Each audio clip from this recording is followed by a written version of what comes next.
முரசொலி நாளேடு வெளியிட்டுள்ள தலையங்கத்தில் 1952ஆம் ஆண்டு மாநிலங்களவை உருவாக்கப்பட்டதிலிருந்து அவைத்தலைவருக்கு எதிராக தீர்மானம் கொண்டுவரப்பட்டதே இல்லை. முதன்முறையாக மாநிலங்களவை தலைவர் துணை குடியரசுத் தலைவர் ஜெகதீப் தன்கருக்கு எதிராக எதிர்க்கட்சிகள் இணைந்து நம்பிக்கையில்லா தீர்மானம் கொண்டுவர நோட்டீஸ் கொடுத்துள்ளார்கள் என தெரிவித்துள்ள முரசொலி நாளேடு, மாநிலங்களவை செயலாளர் PC மோடியிடம் இந்த நோட்டீஸ் தரப்பட்டுள்ளது. இங்கேயும் மோடிதான் என்றும் குறிப்பிட்டுள்ளது முரசொலி. காங்கிரஸ், திராவிட முன்னேற்றக் கழகம், திரிணாமுல் காங்கிரஸ், ஆம் ஆத்மி, உத்தவ் பிரிவு சிவசேனா, ராஷ்டிரிய ஜனதா தளம், சமாஜ்வாடி, ஜார்க்கண்ட் முக்தி மோர்ச்சா உள்ளிட்ட கட்சிகளின் சார்பில் 60க்கும் மேற்பட்ட மாநிலங்களவை உறுப்பினர்களின் சார்பில் இந்த நோட்டீஸ் கொடுக்கப்பட்டுள்ளது. இந்திய அரசியலமைப்பு சட்டப்பிரிவு 67B படி இந்த நோட்டீஸ் தரப்பட்டுள்ளது. உறுப்பினர்களின் பேசும் உரிமையை 11 நாட்களாக தொடர்ந்து பறிக்கிறார் தன்கர் என்பதே எதிர்க்கட்சிகளின் முக்கிய கோபத்திற்கு காரணம். பெரும்பான்மை உறுப்பினர்களின் ஆதரவுடன் நிறைவேற்றப்படும் தீர்மானத்தின் மூலமாக துணை குடியரசுத் தலைவரை பதவி நீக்கம் செய்ய முடியும். தீர்மானம் கொண்டுவர குறைந்தபட்சம் 50 உறுப்பினர்களின் ஆதரவு தேவை. இப்போது 60 உறுப்பினர்கள் கையெழுத்திட்டு நோட்டீஸ் கொடுத்துள்ளார்கள் என்று குறிப்பிட்டுள்ள முரசொலி, 1954, 66, 1987 ஆகிய ஆண்டுகளில் மக்களவை தலைவருக்கு எதிராக பதவி நீக்க தீர்மானங்கள் கொண்டு வரப்பட்டுள்ளன. ஆனால் முதன்முதலாக மாநிலங்களவை தலைவருக்கு எதிராக இப்போதுதான் நோட்டீஸ் தரப்பட்டுள்ளது. இதற்கு காரணம் தன்கரின் நடவடிக்கைகள்தான்.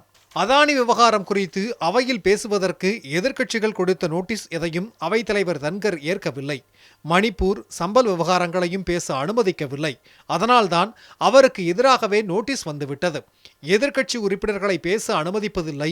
அனுமதித்தாலும் தேவையில்லாமல் குறுக்கிடுவது, குறுக்கிட்டு நேரத்தை இழுப்பது, அரசியல் பிரச்சனைகளை கிளப்பி எதிர்க்கட்சிகளை பேசவிடாமல் தடுப்பது போன்ற செயல்களை அவைத்தலைவர் தன்கர் செய்வதாக எதிர்க்கட்சிகள் குற்றம் சாட்டுகின்றன. எதிர்க்கட்சி தலைவரான மல்லிகார்ஜுன கார்கே பேசும்போது ஒலிவாங்கியை அணைப்பதும் நடந்துள்ளது. சில எம்பிக்களின் தனிப்பட்ட வாழ்க்கை குறித்தும் அவையில் தன்கர் பேசியதாக குற்றம் சாட்டப்படுகிறது. அகில இந்திய காங்கிரஸ் தலைவர் மல்லிகார்ஜுன கார்கே இது தொடர்பாக தெரிவித்துள்ள கருத்துக்கள் மாநிலங்களவை எப்படி நடக்கிறது என்பதை எடுத்துக்காட்டுவதாக அமைந்துள்ளது என்று குறிப்பிட்டுள்ள முரசொலி, மாநிலங்களவை தலைவர் ஜெகதீப் தன்கரின் பாகுபாடான நடத்தையே அவருக்கு எதிராக நாங்கள் நம்பிக்கையில்லா தீர்மான நோட்டீஸ் கொடுக்க காரணமாகும். பாஜக அரசின் செய்தி தொடர்பாளரை போல அவர் நடந்து கொள்கிறார். யாரையும் பேச அனுமதிக்க மறுக்கிறார். அனுபவமிக்க உறுப்பினர்களுக்கும் தனது விருப்பம் போல அறிவுரை சொல்கிறார். மாநிலங்களவையில் பல இடையூறுகளுக்கு அவரே காரணம். பதவிக்குரிய கண்ணியத்தோடு அவர் நடந்து கொள்ளவில்லை. மாநிலங்களவையின் விதிமுறைகளை அவர் மதிப்பதில்லை. அரசியல் உள்நோக்கத்துடன் அவர் செயல்படுகிறார்.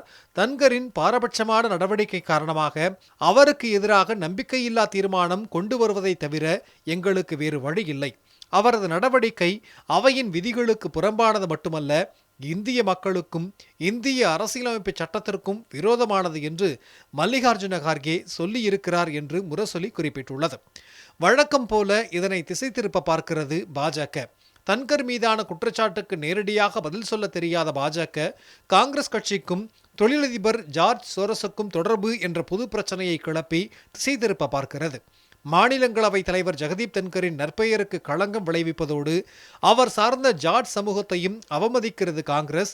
எளிமையான விவசாய குடும்பத்திலிருந்து வந்தவரான தன்கரின் நற்பெயருக்கு களங்கம் விளைவித்து அவரை நீக்க முயற்சிக்கிறது என்று பாஜக செய்தி தொடர்பாளர் சம்பித் பத்ரா சொல்லியிருக்கிறார். தன்கரை விமர்சிப்பது என்பது அவர் மாநிலங்களவை தலைவராக இருப்பதால்தான். அவர் விவசாயி என்பதற்காகவோ அவர் சமூகத்திற்காகவோ அல்ல. அவர் விவசாயியாக இருப்பதல்ல இங்கு பிரச்சனை. எளிமையான விவசாய குடும்பத்தில் பிறந்தவராக சொல்லப்படும் தன்கர் இப்படி நடந்து கொள்ளலாமா என்பதுதான் கேள்வி. மாநிலங்களவையில் விவசாயிகள் பிரச்சனை குறித்து விவாதிக்க கோரி தாக்கல் செய்யப்பட்ட ஒத்திவைப்பு நோட்டீஸை மறுத்தவர் விவசாயி மகனான அவைத்தலைவர் தன்கர் தான்.